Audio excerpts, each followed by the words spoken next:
শান্তির প্রতীক পায়রা ও বেলুন উড়িয়ে আওয়ামী লীগের দুদিনব্যাপী 20তম জাতীয় সম্মেলনের উদ্বোধন করলেন সভাপতি শেখ হাসিনা।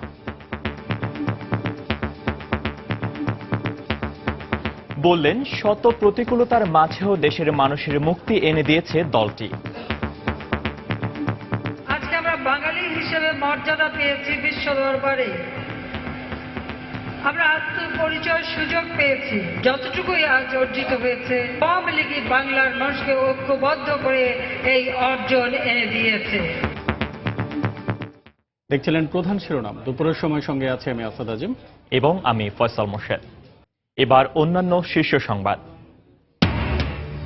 যে কোনো সময়ের চেয়ে আওয়ামী লীগ এখন অনেক শক্তিশালী। সম্মেলনে দেয়া বক্তব্যে নেতারা নতুন নেতৃত্ব বেরিয়ে আসার প্রত্যাশা।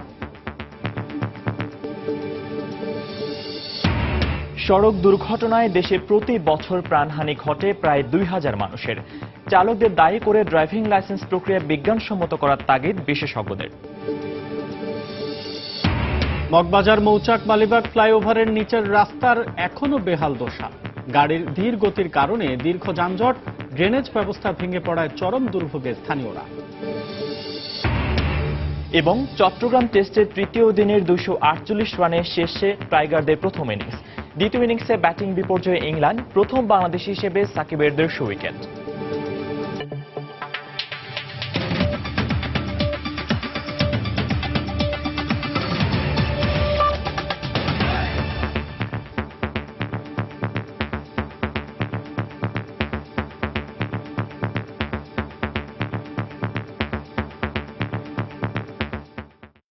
প্রধানমন্ত্রী শেখ হাসিনা বলেছেন, শত প্রতিকূলতা অতিক্রম করে দেশের মানুষের মুক্তি এনে দিয়েছে আওয়ামী লীগ।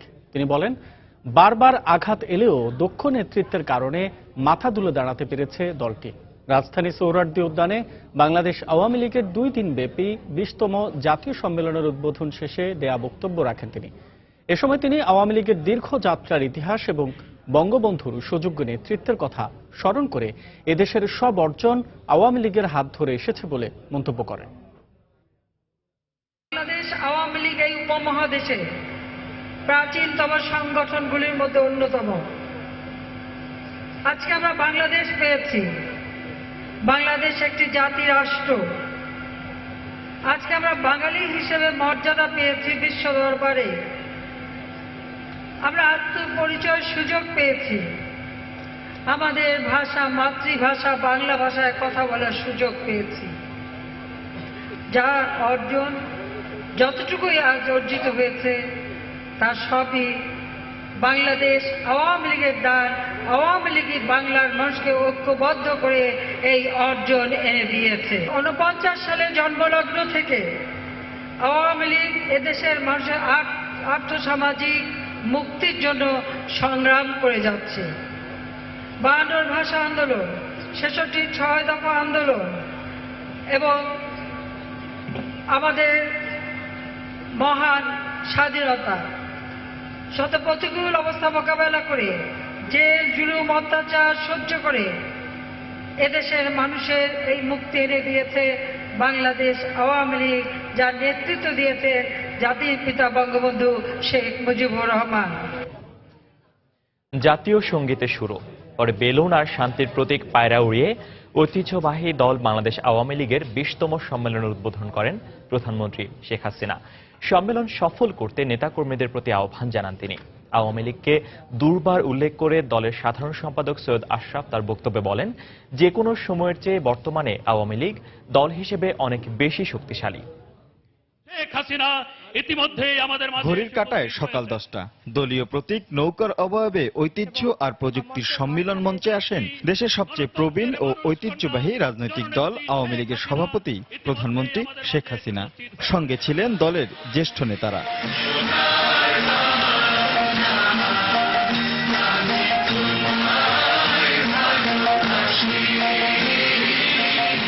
শুরুতেই জাতীয় সঙ্গীতের সঙ্গে জাতীয় পতাকা উত্তোলন করেন শেখ হাসিনা, আর দলীয় পতাকা উত্তোলনের ভার ছিল সাধারণ সম্পাদকের হাতে। এ সময় দলীয় প্রধানের সঙ্গে জাতীয় সঙ্গীতে কণ্ঠ মেলান সম্মেলনে উপস্থিত 6570 জন কাউন্সিলর আর আমন্ত্রিত অতিথিরা। অবশেষে সেই মাহেন্দ্রক্ষণ আনুষ্ঠানিকভাবে 20তম জাতীয় সম্মেলনের উদ্বোধন করেন শেখ হাসিনা। তার সংক্ষিপ্ত বক্তব্যে ছিল নেতাকর্মীদের প্রতি সম্মেলন সফল করার আহ্বান। আমি এই সম্মেলনের শুভ উদ্বোধন ঘোষণা করছি এবং অনুষ্ঠান পরিচালনার জন্য বাংলাদেশ আওয়ামী লীগের কার্যনির্বাহী সংসদের প্রচার সম্পাদক ডক্টর হাসান এবং সহ প্রচার সম্পাদক অসীম কুমার উকিলকে আমি দায়িত্ব দিয়ে যাচ্ছি। আপনাদের সবাইকে আন্তরিক ধন্যবাদ। এই সম্মেলন সফল হোক। জয় বাংলা, জয় বঙ্গবন্ধু, বাংলাদেশ চিরদিন হোক। দলের সাধারণ সম্পাদক সৈয়দ আশরাফ তার বক্তব্যে বর্তমান আওয়ামী লীগকে শক্তিশালী দল হিসাবে উল্লেখ করে বলেন, দেশি বিদেশি কোনো শক্তিই আর দমিয়ে রাখতে পারবে না এই দলকে। এই আওয়ামী লীগ শুধু গতানুগত কোন রাজনৈতিক দল নয়। এত ত্যাগ, এত বিপর্যয়ের মধ্যেও আওয়ামী লীগ এখনো বাংলাদেশের মধ্যে এবং পৃথিবীর মধ্যে অন্যতম একটা শ্রেষ্ঠ রাজনৈতিক দল। আজকে আমাদের দল যে কোনো সময় থেকে শক্তিশালী আওয়ামী লীগ। এ সময় এ সম্মেলন ঐতিহাসিক ও যুগান্তকারী হবে বলেও মন্তব্য করেন সৈয়দ আশরাফ। গণতন্ত্রের আন্দোলন। রাশেদ লিমন, সময় সংবাদ, ঢাকা। রাজনৈতিক দল হিসেবে ঐতিহাসিকভাবে আওয়ামী লীগের যেমন রয়েছে বর্ণাঢ্য অতীত, তেমন চলমান রাজনৈতিক ধারাবাহিকতা। তাই রাষ্ট্র ক্ষমতায় থাকা বা না থাকা, যে কোনো অবস্থাতেই এই দলটির সম্মেলন গুরুত্বপূর্ণ হয়েছে দেশের মানুষের কাছে। এবারও সারা দেশ থেকে উৎসবের আমেজে সোহরাওয়ার্দী উদ্যানে ঘটেছে দলটির নেতাকর্মীদের আগমন। যোগ দিয়েছেন দেশের নানা রাজনৈতিক দলের নেতারা। বাংলাদেশের এই রাজনৈতিক দলটির সম্মেলন দেখতে এসেছেন নানা দেশের প্রতিনিধিরাও। সর্বোপরি অতীতের যে কোনো সময়কে ছাপিয়ে গেছে আওয়ামী লীগের 20তম সম্মেলনের ব্যাপকতা ও জাঁকজমক।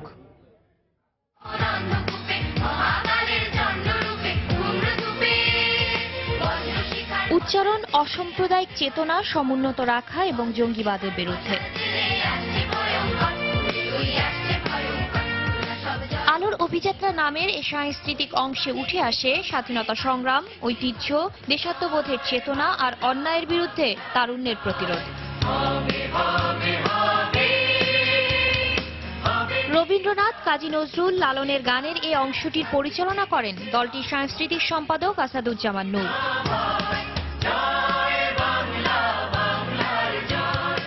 শুধু মনোমুগ্ধকর অনুষ্ঠান নয়, পুরো সোহরাওয়ার্দীকেই সাজানো হয়েছে নান্দনিক সাজে। দলীয় প্রতীক নৌকার অবয়বে মঞ্চে সভাপতি শেখ হাসিনার সাথে সর্বশেষ কার্যকরী কমিটি। আর সম্মেলন ততক্ষণে রূপ নিয়েছে উৎসবে। যোগ্য নেতৃত্ব নির্বাচনের জন্য সারা দেশ থেকে যোগ দিয়েছেন 6570 জন কাউন্সিলর আর লাখ লাখ নেতাকর্মী। এসেছেন দেশের নানা রাজনৈতিক দলের নেতারাও। পাশাপাশি আওয়ামী লীগের সম্মেলন দেখতে এসেছেন ভারত, চীন, রাশিয়া, যুক্তরাষ্ট্র সহ বিশ্বের 10টি দেশের বিভিন্ন রাজনৈতিক দলের প্রতিনিধিরা। আমি চীনের কমিউনিস্ট পার্টির প্রতিনিধিত্ব করছি। বাংলাদেশের আওয়ামী লীগের সম্মেলনে যোগ দিতে পেরে আমি অনেক খুশি। আমরা বিশ্বাস করি গণতন্ত্র ছড়িয়ে পড়া উচিত। এর মাধ্যমে পরিবর্তন আসবে। গণতন্ত্রই আমাদের অভিন্ন লক্ষ্য। আওয়ামী লীগের নেতৃত্বে দেশটি দ্রুত গতিতে এগিয়ে যাচ্ছে, আন্তর্জাতিক অঙ্গনে খ্যাতি লাভ করছে। বিশাল এ আয়োজনের জন্য আইন শৃঙ্খলা রক্ষা বাহিনী রাজধানী জুড়ে নিয়েছে কয়েক স্তরের নিরাপত্তা ব্যবস্থা। দায়িত্বে রয়েছে 10,000 সদস্য। এছাড়া বিভিন্ন এলাকায় যুবলীগ, স্বেচ্ছাসেবক লীগ ও ছাত্রলীগের সমন্বয়ে গঠিত 50টি দল কাজ করছে। এদিকে সম্মেলন স্থলে প্রবেশে ব্যবহার করা হচ্ছে 7টি গেট। লাগানো হয়েছে 140টি সিসি ক্যামেরা। শাতিলা শারমিন, সময় সংবাদ, ঢাকা। সারা দেশের প্রায় 5,500 কাউন্সিলর আর কয়েক হাজার ডেলিগেটসদের পদচারণায় এখন মুখর ঐতিহাসিক সোহরাওয়ার্দী উদ্যান। কাউন্সিলকে ঘিরে প্রত্যাশার অন্ত নেই তৃণমূল নেতাকর্মীদের। নবীন প্রবীণের সমন্বয়ে নতুন কমিটি গঠনের পক্ষে মত অনেকের। পাশাপাশি দেশকে এগিয়ে নিতে দুর্নীতিবাজদের পরিহার করার আহ্বান জানান তৃণমূল নেতারা। শুক্রবার সকাল থেকেই সম্মেলন স্থলে আসতে শুরু করেন নেতাকর্মীরা। দীর্ঘ লাইনে অপেক্ষা, কয়েক ধাপে নিরাপত্তার চৌকি পেরিয়ে মাঠে প্রবেশ করতেই যেন চোখে মুখে আনন্দের ছাপ। সম্মেলন যেন পরিণত হয় উৎসবে। কাউন্সিলে আলোচনার কেন্দ্রবিন্দু নতুন কমিটি। দলীয় প্রধান হিসেবে শেখ হাসিনার উপরই আস্থা রাখছেন তারা। তবে বাকি পদগুলোতে সৎ, যোগ্য, মেধাবীরাই স্থান পাবে এমন প্রত্যাশা তাদের। বর্তমানে উন্নয়নের দিকে এগিয়ে যাচ্ছে, তাই আমরা যোগ্য নেতাকে বেছে নিয়ে আমরা দেশকে এগিয়ে নিতে চাই।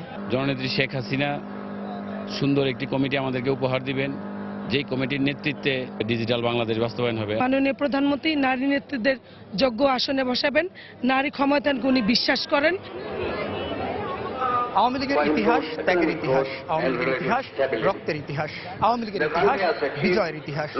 আর সেই ইতিহাসকে ধারণ করে 2041 সালে বাংলাদেশকে উন্নত রাষ্ট্রে পরিণত করে নতুন এক ইতিহাস রচনার অপেক্ষায় দলটি। আর সেই লক্ষ্যে এই সম্মেলন থেকে দীক্ষা নিয়ে মাঠ পর্যায়ে কাজ করার অঙ্গীকার করলেন তৃণমূলের নেতাকর্মীরা।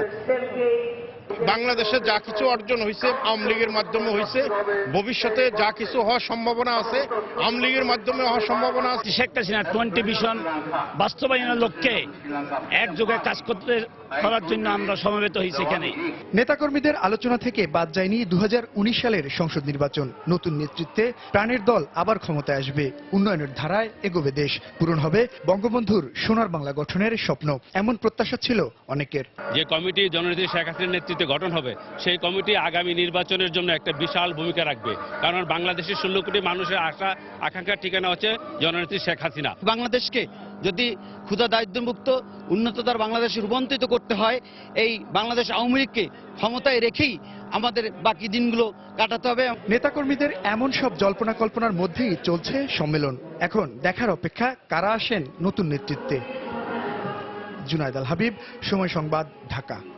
আওয়ামী লীগের জাতীয় সম্মেলনের খবর জানাতে এই মুহূর্তে রাজধানীর সোহরাওয়ার্দী উদ্যানে আছেন রিপোর্টার ইজাদ সৌমিক। আমরা এখন সরাসরি চলে যাচ্ছি তার কাছে। সৌমিক, আওয়ামী লীগের যে 20তম জাতীয় কাউন্সিল, সেই 20তম জাতীয় কাউন্সিলের 2 দিনব্যাপী সম্মেলনের প্রথম দিনের যে প্রথম অধিবেশন, সেটি কিন্তু মাননীয় প্রধানমন্ত্রী এবং আওয়ামী লীগের সভাপতি শেখ হাসিনার বক্তব্যের মধ্য দিয়ে শেষ হয়েছে। কিছুক্ষণ আগেই মাননীয় প্রধানমন্ত্রী তার বক্তব্য শেষ করলেন এবং এখন মধ্যাহ্নভোজের এবং নামাজের বিরতি, ঠিক এরপরে বিকেল 3:30টায় আবার দ্বিতীয় অধিবেশন শুরু হবে। তবে সেই দ্বিতীয় অধিবেশন শুধুমাত্র কাউন্সিলরদের নিয়ে হবে, সেখানে সবার প্রবেশাধিকার থাকবে না। আসাদ, আপনাকে বলে রাখি যে প্রথম অধিবেশনের যে উদ্বোধনী যে অনুষ্ঠান, সেই উদ্বোধনী অনুষ্ঠানের সোহরাওয়ার্দী উদ্যানের যে সমাবেশ স্থল, এই সমাবেশ স্থল এবং এর আশেপাশের বাইরে বিপুল সংখ্যক নেতাকর্মী এখানে জড়ো হয়েছিলেন এবং আমার সামনে যেমনটি দেখতে পাচ্ছেন যে যেহেতু প্রথম অধিবেশন মাত্র শেষ হয়েছে, সেই কারণে সবাই স্ব জায়গা থেকে উঠে তাদের মধ্যাহ্নভোজের জন্য খাবারটি সংগ্রহ করার জন্য বিভিন্ন যে খাদ্য উপকমিটির উদ্যোগে যে 10টি বুথ স্থাপন করা হয়েছে, সেই 10টি বুথ থেকে আজকে খাবার সংগ্রহ করবেন তারা এবং তাদের প্রত্যেকের কাছে কিন্তু কুপন রয়েছে। সেই কুপন দিয়ে তারা 10টি বুথ থেকে খাবার সংগ্রহ করবেন। সেখানে কয়েকটি বিভাগ ভাগ করে সেই বিভাগের বিভাগীয় প্রধান এছাড়া জেলা সভাপতি সাধারণ সম্পাদকের কাছ থেকে তারা কুপন নিয়ে ওই নির্দিষ্ট বুথ থেকে তারা খাবার সংগ্রহ করবেন। তবে 3:30টার সময় যে কাউন্সিলরদের নিয়ে যে বৈঠকটি হবে, সেই বৈঠকটা সবার জন্য উন্মুক্ত থাকবে না, শুধুমাত্র কাউন্সিলরদের নিয়ে দলের যে কেন্দ্রীয় কার্যনির্বাহী কমিটির যে সদস্যরা রয়েছেন তারা বসবেন এবং সেখানে দীর্ঘ সময় তারা আলোচনা করবেন। এছাড়া আপনাকে যদি বলে রাখি, কিছুক্ষণ আগে মাননীয় প্রধানমন্ত্রী বক্তব্য দিয়েছেন এবং সেই বক্তব্য দিয়ে দলের নেতাকর্মীদের উদ্দেশ্যে তিনি বেশ কিছু দিক নির্দেশনামূলক বক্তব্য রেখেছেন। তার মধ্যে একটি বিষয়ে তিনি জোর দিয়েছেন যে বাংলাদেশ আওয়ামী লীগ সরকার, ক্ষমতাসীন আওয়ামী লীগ সরকার যে উন্নয়নের যে ধারাবাহিকতা বজায় রাখছে, সেই উন্নয়নের ধারাবাহিকতা সহ যে উন্নয়নমূলক কর্মকাণ্ড, সেগুলো তারা স্ব এলাকায় গিয়ে যে নির্বাচিত যে জনপ্রতিনিধিরা রয়েছে, নির্বাচিত জনপ্রতিনিধি ছাড়াও আওয়ামী লীগের যে নেতাকর্মীরা রয়েছে,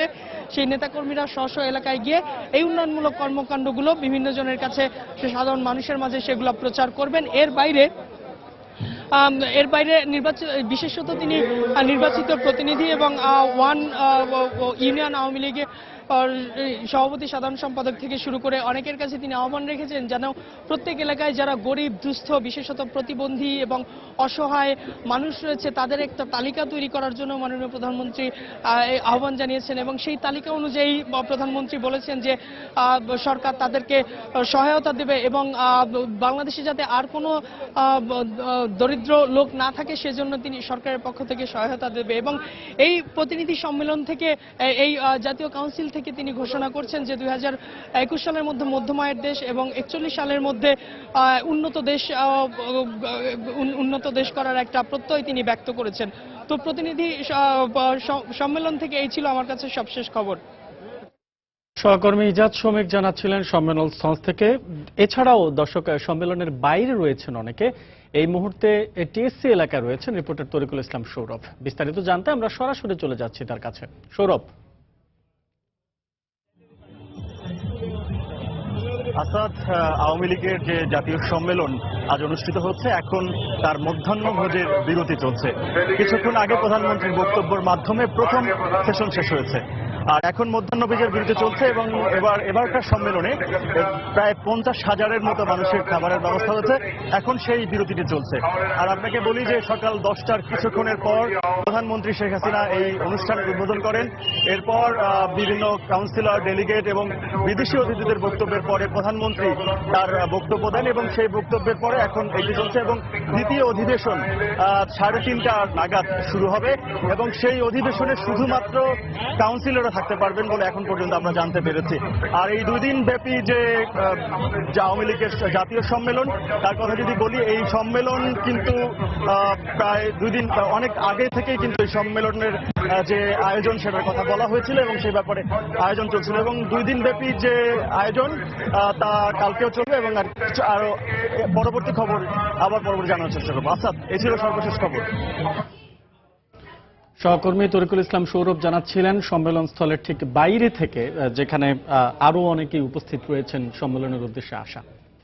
দুপুরের সময়ে আরো থাকছে বীমা কোম্পানির গড়িমসিতে চালু করা যাচ্ছে না আগুন লেগে বন্ধ হয়ে যাওয়া খুলনার একটি বেসরকারি পাটকল। দ্রুত সমস্যা সমাধানের আশ্বাস বস্ত্র ও পাট মন্ত্রণালয়ের।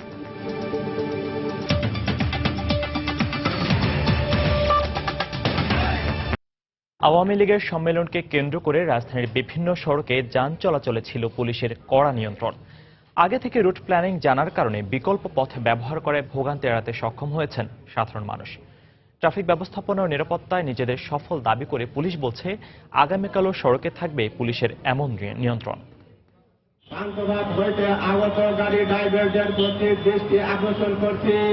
রাজধানীর কারওয়ান বাজার পুলিশ বক্স থেকে এভাবেই ট্রাফিক নির্দেশনা জানাচ্ছিলেন পুলিশের এই সদস্য। বাংলাদেশ আওয়ামী লীগের সম্মেলনকে কেন্দ্র করে পুরো রাজধানীর ট্রাফিক ব্যবস্থাপনা ঢেলে সাজায় ঢাকা মেট্রোপলিটন পুলিশ। আর এই ব্যবস্থাপনা মেনে চলতে জনগণকে সহায়তায় তাদের তৎপরতা ছিল চোখে পড়ার মতো। শনিবার সরকারের ছুটির দিন থাকায় রাজধানীর গুরুত্বপূর্ণ সড়কগুলো এমনিতেই ছিল কিছুটা ফাঁকা।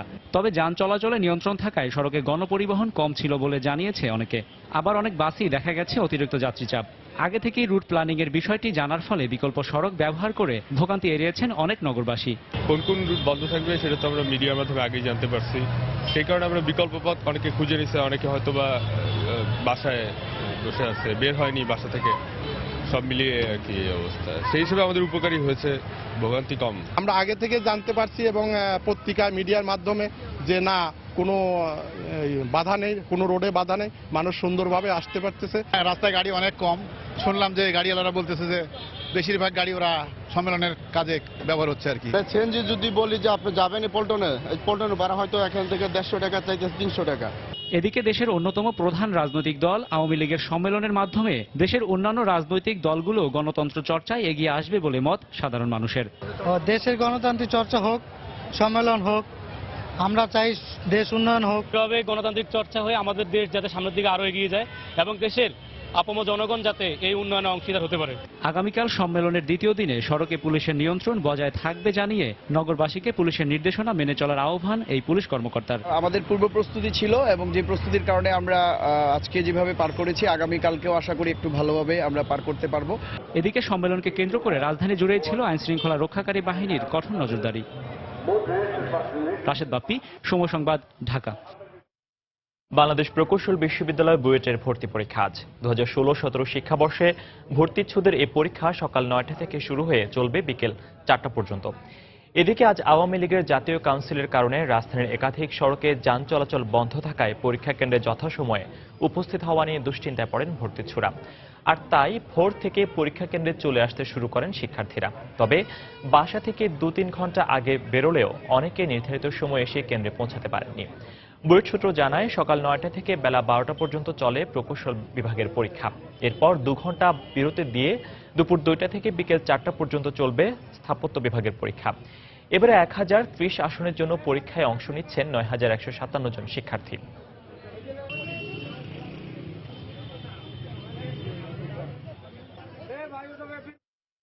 দূর দূরান্ত থেকে কষ্ট করে যে আসাটা, বাচ্চার সারা রাত ঘুমায় নেই, টেনশন কখন পৌঁছবে, হলে কখন ঢুকবে। প্রশাসনের উচিত ছিল যে ক্যান্ডিডেটদের জন্য তো একবারও কোনো মিডিয়াতে কিছু বললো না। অ্যাডমিট কার্ড শো করার পরে গাড়িটা ছাড়তে দিত বিভিন্ন পয়েন্টে, তাহলে তাদের সমস্যাগুলি অনেকেও দেরি করে আসছে, লেট করে এখন ঢুকতেছে অনেকে। 5টা থেকে 9টা 4 ঘন্টা লস হয়ে গেল, অথচ আমার পূর্ণ হইতে আধা ঘন্টা লাগবে এখান থেকে আসতে। রাজশাহী বিশ্ববিদ্যালয়ের সাংবাদিকতা বিভাগের ছাত্র মোতালেব হোসেন লিপুর হত্যাকাণ্ডের প্রতিবাদ ও দোষীদের গ্রেফতারের দাবিতে ক্যাম্পাসে বিক্ষোভ করেছেন তার সহপাঠীরা। সকালে ক্যাম্পাসের সাংবাদিকতা বিভাগের সামনে চত্বরে মানববন্ধন করেন তারা। এতে গণযোগাযোগ ও সাংবাদিকতা বিভাগের শিক্ষার্থী ও শিক্ষকরা ছাড়াও বিশ্ববিদ্যালয়ের অন্যান্য বিভাগের কর্মকর্তা কর্মচারীরা অংশ নেন। পরে মানববন্ধন শেষে ঝিনাইদহ জেলা সমিতির ব্যানারে একটি শোক র্যালি বের করেন ক্যাম্পাসের সাবেক ও বর্তমান শিক্ষার্থীরা। র্যালিটি ক্যাম্পাসের বিভিন্ন বিভাগ প্রদক্ষিণ শেষে সাংবাদিকতা বিভাগের সামনে গিয়ে শেষ হয়। সেখানে একটি সংক্ষিপ্ত সমাবেশ করেন তারা। এ সময় লিপুর সহপাঠীরা এই হত্যাকাণ্ডের প্রতিবাদ জানিয়ে প্রকৃত দোষীদের বিচারের আওতায় আনার দাবি জানান।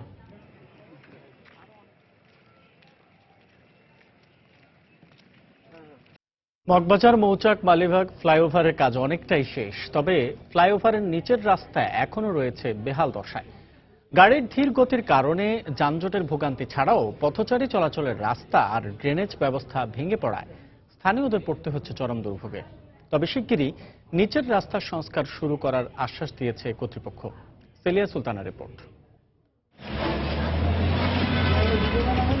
এভাবেই যানবাহন চলছে মৌচাক থেকে মালিবাগের রাস্তায়। বৃষ্টি হোক বা না হোক, দিনের পর দিন পানিতে তলিয়ে থাকা ভাঙা রাস্তায় চলাচলে সাধারণ মানুষ আর যাত্রীদের পড়তে হচ্ছে ভোগান্তিতে। এখানে সবসময় আমি অফিসে আসা যাওয়া করি, দেখা যায় যে খুব ভোগান্তি হয়। প্রায় 2 বছর ধরে এই রাস্তা কোনো আপনার কাজ চলছে না। আমার 2 বাচ্চাকে নিয়ে আমি এখান থেকে স্কুলে যাই, 2টা ব্যাগ নেওয়া, 2টা বাচ্চার সাথে নিয়ে একটা রিক্সায় করে কত কষ্টকর হয়, শুধু যেই নিয়ে যায় উনিই বুঝবেন। পাবলিকের চলাচল করতে অসুবিধা হয়, গাড়ি উড়ে যায় মাঝে মাঝে। প্রচুর ভাঙা, আমাদের খুবই সমস্যা হয়, যাওয়া যায় না, আসা যায় না। এছাড়া ফুটপাত ও ড্রেনেজ ব্যবস্থাও ভেঙে পড়েছে। ফ্লাইওভার নির্মাণের কাঁচামাল আর ডাম্পিং করার জন্য কংক্রিটের স্তূপ ফেলার জায়গা না থাকায় সেগুলোর স্থানও হচ্ছে রাস্তাতেই। বালু, সিমেন্ট, ইট গুলে গাদিতে রাখছে, ময়লা যায়, ড্রেন অপরিষ্কার আছে। বৃষ্টি হলে দ্রুত নিষ্কাশনের ব্যবস্থা করা উচিত। সিটি কর্পোরেশন মাঝে মাঝে আসে, তারা বলে যায়, দেখা যায় তাদের কথা শুনে বন্ধ করা হয় 2 দিন, আবার রাখে তারা। ঢাকা দক্ষিণ সিটি কর্পোরেশন বলছে এবছর জলাবদ্ধতা হওয়ার অন্যতম একটি কারণ নির্মাণ সামগ্রী রাস্তায় বা যেখানে সেখানে রাখা। কনস্ট্রাকশন গুডস এগুলান কিন্তু বৃষ্টি হলেই ধুয়ে যায় এবং সমস্ত ড্রেন সিল হয়ে যায়। এছাড়া পানি যাওয়ার যে সমস্ত রাস্তা রয়েছে সেগুলো খুব ন্যারো হয়ে গেছে। যে সমস্ত সংস্থা রয়েছে তাদের সঙ্গেও আমাদের কথা হয়েছে, আমরা আশা করছি যে আগামী বছরে জলাবদ্ধতা অনেক কমে যায়। আর মগবাজার মৌচাক মালিবাগ ফ্লাইওভার নির্মাণের দায়িত্বে থাকা কনস্ট্রাকশন কোম্পানি বলছে আগামী সপ্তাহ থেকে ফ্লাইওভারের নিচের রাস্তার সংস্কার কাজ শুরু করা হবে। আমরা আগামী সপ্তাহ থেকে রাস্তার কাজ, ডেভেলপমেন্টের কাজ শুরু করব এবং আশা করি এই মাসের শেষের মধ্যে আমরা অ্যাসফাল্ট করে মগবাজার থেকে মৌচাক থেকে বাংলা মোটর পর্যন্ত মোটামুটি একটা পর্যায়ে নিয়ে যাব। একই সাথে ফ্লাইওভারের যে অংশের কাজ এখনো অসম্পূর্ণ আছে তা সহ আগামী জুন জুলাইয়ের মধ্যে সম্পূর্ণ ফ্লাইওভারের নির্মাণ কাজ শেষ হবে বলেও জানান তিনি। সেলিয়া সুলতানা, সময় সংবাদ, ঢাকা। সারা দেশে সড়ক দুর্ঘটনায় এখনো প্রতি বছর মারা যান প্রায় 2000 মানুষ। চালকদের লাইসেন্স পাওয়ার প্রক্রিয়ায় ত্রুটি থাকায় দেশে সড়ক দুর্ঘটনার মাত্রা ও মৃত্যুর সংখ্যা কমছে না বলে মত বিশেষজ্ঞদের। তাই এই প্রক্রিয়াকে স্বচ্ছ ও বিজ্ঞানসম্মত করার কথা বলছেন তারা। অন্যদিকে বিআরটিএ বলছে ড্রাইভিং লাইসেন্স প্রদানের ক্ষেত্রে সবচেয়ে বড় ভূমিকা পালন করে ড্রাইভিং টেস্ট বোর্ড। জাতীয় নিরাপদ সড়ক দিবসে শাফিন জাহিদের রিপোর্ট, ক্যামেরায় ছিলেন খলিলুর রহমান। রোড সাইন, রাস্তার প্রতীক বা ভাষা, যে ভাষার মাধ্যমে একজন চালককে নির্দেশনা দেয়া হয় পথের পরবর্তী পদক্ষেপ বা পরিস্থিতি সম্পর্কে। এসব প্রতীক মূলত ড্রাইভিং লাইসেন্স পাওয়ার ক্ষেত্রে শেখানো হয়ে থাকে, কিন্তু দেশের অধিকাংশ চালকই অজ্ঞ রাস্তায় থাকা এসব প্রতীকের বিষয়ে। বিশেষজ্ঞরা বলছেন এটাও সড়ক দুর্ঘটনার অন্যতম কারণ। 20টা ছবি আপনি চলার পথে রাস্তায় পাবেন দেখতে। এটা তো মনে করেন আপনার টার্নিং বা এই যে আপনার রাস্তার ক্রসিং এরই মানে একা বাঁকা। 6 বছর ধরে গাড়ি চালাচ্ছেন আপনি, এগুলো না জেনে কিভাবে চালাচ্ছেন? আমরা এই যে মনে করেন যে আমরা রাস্তার দাগ আছে, দাগ দিকে চালাইতেছি। আপনি কি বলতে পারবেন যে এই সাইনটা কি? এটা জেব্রা ক্রসিং। TIY মানে জেব্রা ক্রসিং। একটাও পারলেন না ঠিক মতো, কেন? ড্রাইভার সাবনি রাস্তায় তো দেখেন এইসব সাইনগুলো, এগুলোর মানে কি জানেন? এগুলা ওই কিলোমিটারেরই সাইনগুলো তো আপনার জানার কথা। না, আমরা এগুলো ট্রেডিং দিন হেল্পারি করছি, কন্ট্রাক্টারি করছি, ড্রাইভার আই পর্যন্ত আমাদেরকে এগুলা কেউ জিগা নাই, আপনিও জিগাইছেন, আপনি একটাও পারেন নাই। এটা তো আমার বুঝাই দিতে হইব, না বুঝাই দিলে এটা তো আমরা করাচ্ছি না, তো বুঝি না। এমন পরিস্থিতিতে প্রশ্ন ওঠে ড্রাইভিং লাইসেন্স প্রদানকারী সংস্থা BRT এর দক্ষতা নিয়ে। তবে সংস্থাটির সচিব বলছেন লাইসেন্স প্রদানের ক্ষেত্রে প্রধান ভূমিকা ড্রাইভিং টেস্ট বোর্ডের। ড্রাইভিং টেস্ট বোর্ড ফেস ছাড়া ড্রাইভিং লাইসেন্স দেওয়া হয়েছে, এই ধরনের সুনির্দিষ্ট অভিযোগ যদি থাকে তাহলে আমরা মনে করি এটা দায়িত্ব বোর্ডের। সে কোত্থেকে ড্রাইভিং লাইসেন্স পেয়েছে, এই ধরনের সুনির্দিষ্ট অভিযোগ পেলে আমরা তাদের বিরুদ্ধে অবশ্যই যথাযথ আইনি পদক্ষেপ গ্রহণ করব। বুয়েটের অ্যাক্সিডেন্ট রিসার্চ ইনস্টিটিউটের তথ্য বলছে গত 5 বছরে দেশে ধারাবাহিকভাবে সড়কে দুর্ঘটনা ও মৃত্যুর সংখ্যা কমে আসছে, তবে তা এখনো আশানুরূপ নয়। যদি চালক কোনো সাইন না জানে অথচ সে 16 বছর 20 বছর গাড়ি চালাচ্ছে, তার মানে তার লাইসেন্স পাওয়ার যে প্রক্রিয়াতে গলতটা রয়ে গিয়েছিল, অথচ এই লাইসেন্স পাওয়ার সিস্টেমে কিন্তু তার এই সাইন মার্কিং এর বিষয়বস্তু সে জানে কিনা সেটা এনশিওর হয়ে আসার কথা। বুয়েটের তথ্য মতে চলতি বছরের শেষ 6 মাসে প্রায় 2000 সড়ক দুর্ঘটনায় প্রাণ গেছে 1000-এরও বেশি মানুষের। বিশেষজ্ঞরা বলছেন সড়ক নিরাপত্তার ক্ষেত্রে সুশাসনগত জায়গায় এখনো অনেকখানি পিছিয়ে আছে বাংলাদেশ, যার ফলশ্রুতিতে প্রতি বছর এখনো প্রায় 2000 মানুষকে প্রাণ দিতে হয় সড়ক দুর্ঘটনায়। তাই তারা বলছেন ট্রাফিক আইন প্রয়োগের দুর্বলতা দূর করার পাশাপাশি চালকদের সঠিক প্রশিক্ষণের বিষয়টি নিশ্চিত করা গেলে সড়ক দুর্ঘটনা রোধে আরও এক ধাপ এগিয়ে যাবে বাংলাদেশ। শাফিন জাহিদ, সময় সংবাদ, টাঙ্গাইল। সড়ক দুর্ঘটনাকে রাজনৈতিক ইস্যু করার আহ্বান জানিয়েছেন নিরাপদ সড়ক চায়ের প্রতিষ্ঠাতা চেয়ারম্যান ইলিয়াস কাঞ্চন। সকালে রাজধানীর শিল্পকলা একাডেমিতে নিরাপদ সড়ক চায় দিবসের র্যালির আগে দেয়া বক্তব্যে তিনি একথা বলেন। এরপর শিল্পকলা একাডেমি থেকে র্যালিটি শুরু হয়ে সচিবালয়ের পূর্ব গেটে গিয়ে শেষ হয়। নিরাপদ সড়কের জন্য নানা রকম প্লেকার্ড হাতে এতে অংশ নেন শতাধিক মানুষ।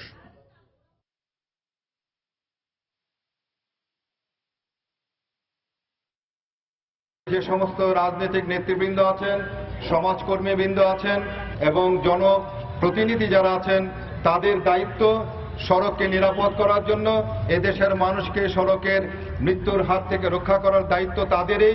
আশা করছি আওয়ামী লীগ থেকে শুরু হবে রাজনৈতিক কর্মকাণ্ডের মধ্যে সড়ক দুর্ঘটনাকে একটি ইস্যু হিসাবে নিয়ে তারা যেন এটি কাজ করেন।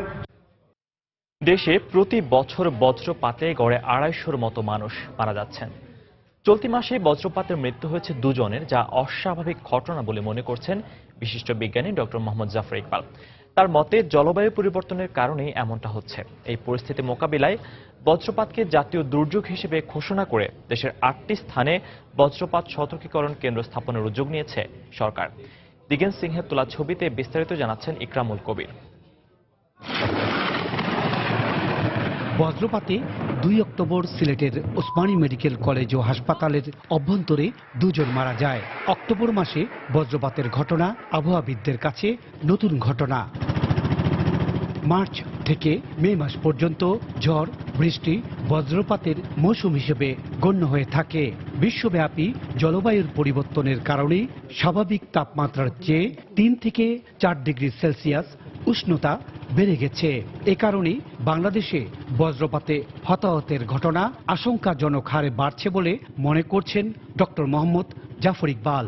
বজ্রপাত হওয়ার জন্য যে পরিবেশ দরকার, যে চার্জগুলিকে সেপারেট হয়ে যাওয়া, সেই ঘটনাটা অনেক বেশি ঘটছে। ওয়েদারের পরিবর্তনের সাথে এই বজ্রপাতের একটা খুব ঘনিষ্ঠ যোগসূত্র আছে বলে আমার ধারণা।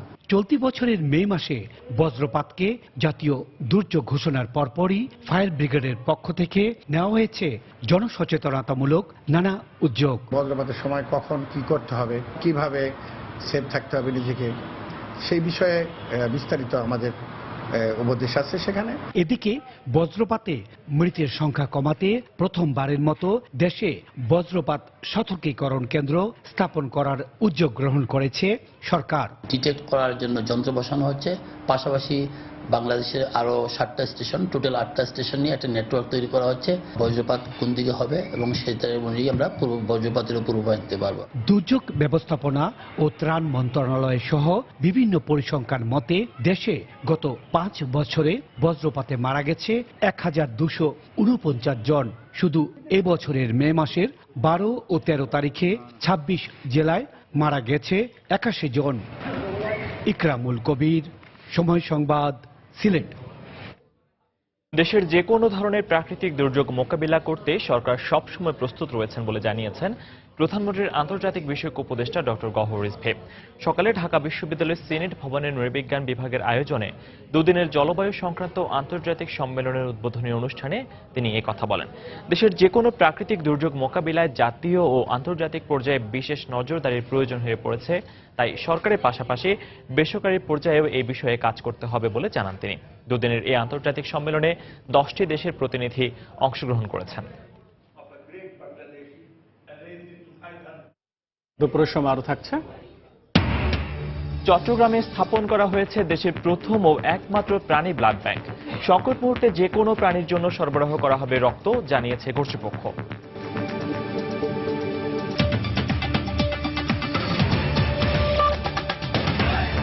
শুধুমাত্র বীমা কোম্পানির গড়িমসজিদে চালু হতে পারছে না আগুন লেগে বন্ধ হয়ে যাওয়া খুলনা অঞ্চলের একটি বেসরকারি পাটকল। প্রতিষ্ঠানটি বলছে বীমা করানোর ক্ষেত্রে যতটা উৎসাহী, দাবি মেটানোর ব্যাপারে ঠিক ততটাই উদাসীন ইন্স্যুরেন্স কোম্পানিগুলো। যদিও বীমা খাত নিয়ে অসন্তোষ জানিয়ে দ্রুতই সমস্যাটি নিষ্পত্তির আশ্বাস দিয়েছে বস্ত্র ও পাট মন্ত্রণালয়।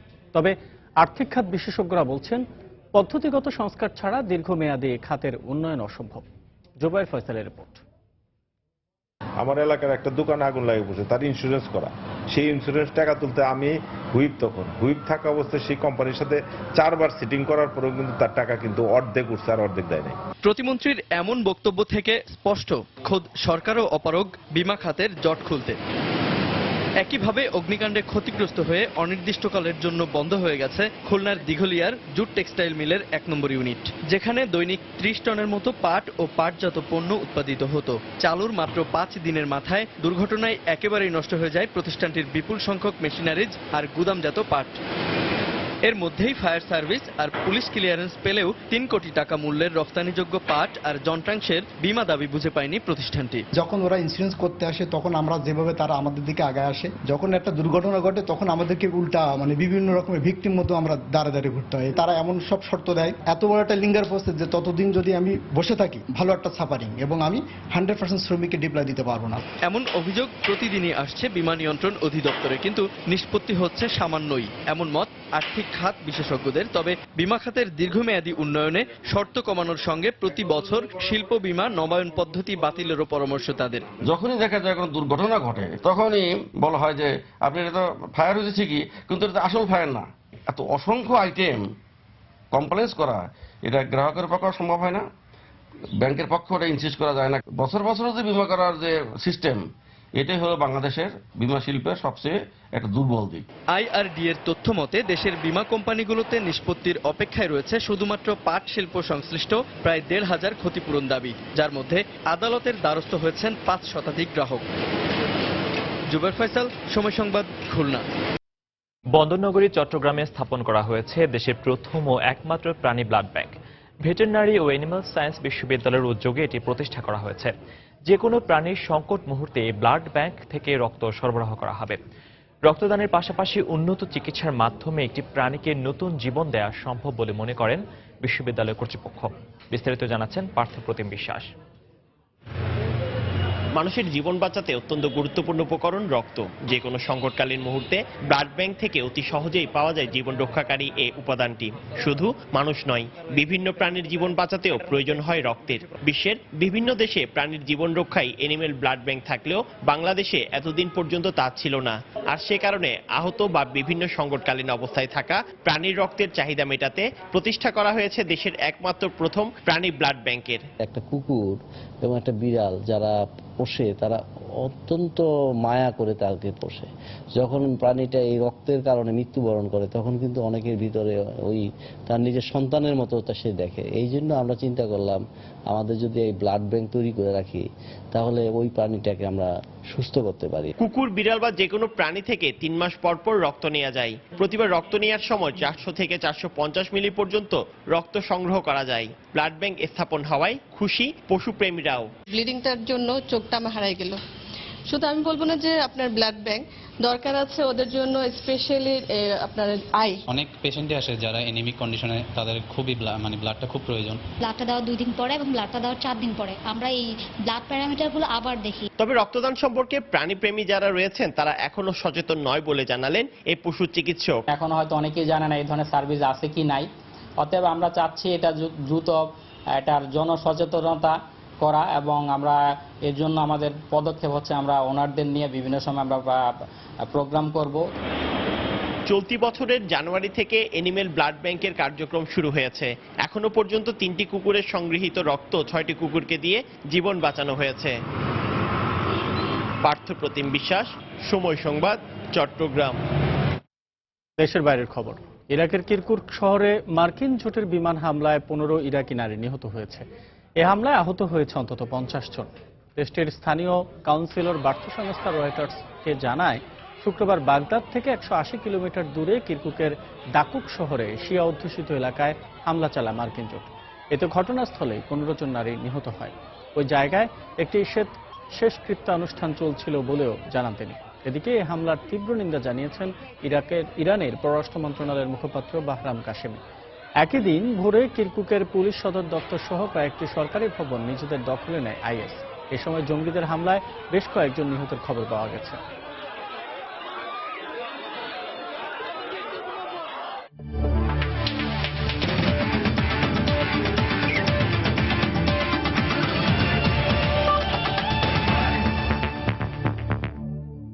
বাংলাদেশ ইংল্যান্ড টেস্ট সিরিজের খবর।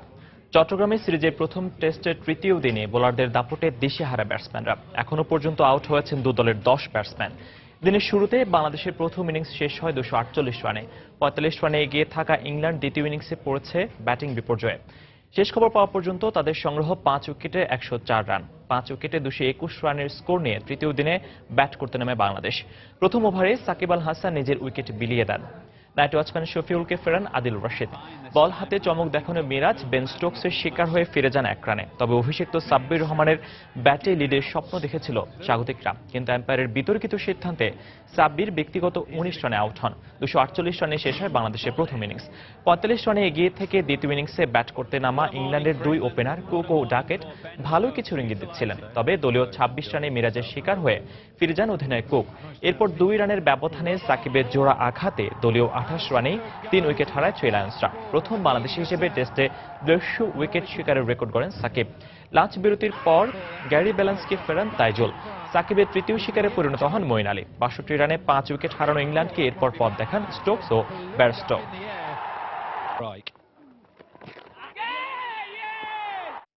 দুপুরের সময় পর্যায়ে শীর্ষ সংবাদ জানিয়ে দিচ্ছে আরো একবার।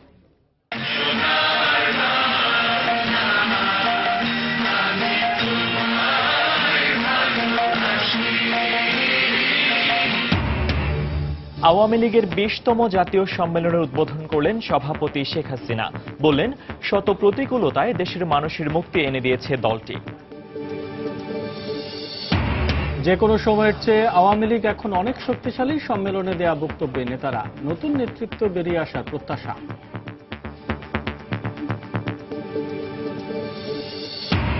সড়ক দুর্ঘটনায় দেশে প্রতি বছর প্রাণহানি ঘটে প্রায় 2000 মানুষের। চালকদের দায়ী করে ড্রাইভিং লাইসেন্স প্রক্রিয়া বিজ্ঞানসম্মত করার তাগিদ বিশেষজ্ঞদের। মগবাজার মৌচাক মালিবাগ ফ্লাইওভারের নিচের রাস্তার এখনো বেহাল দশা। গাড়ির ধীর গতির কারণে দীর্ঘ যানজট, ড্রেনেজ ব্যবস্থা ভেঙে পড়ায় চরম দুর্ভোগে স্থানীয়রা। এবং চট্টগ্রাম টেস্টের তৃতীয় দিনে 248 রানে শেষ টাইগারদের প্রথম ইনিংস। দ্বিতীয় ইনিংসে ব্যাটিং বিপর্যয়ে ইংল্যান্ড, প্রথম বাংলাদেশি হিসেবে সাকিবের 150 উইকেট। এই ছিল দুপুরের সময়। যে কোনো খবর পেতে ভিজিট করুন সময়নিউজ.tv। সঙ্গে থাকুন সময়।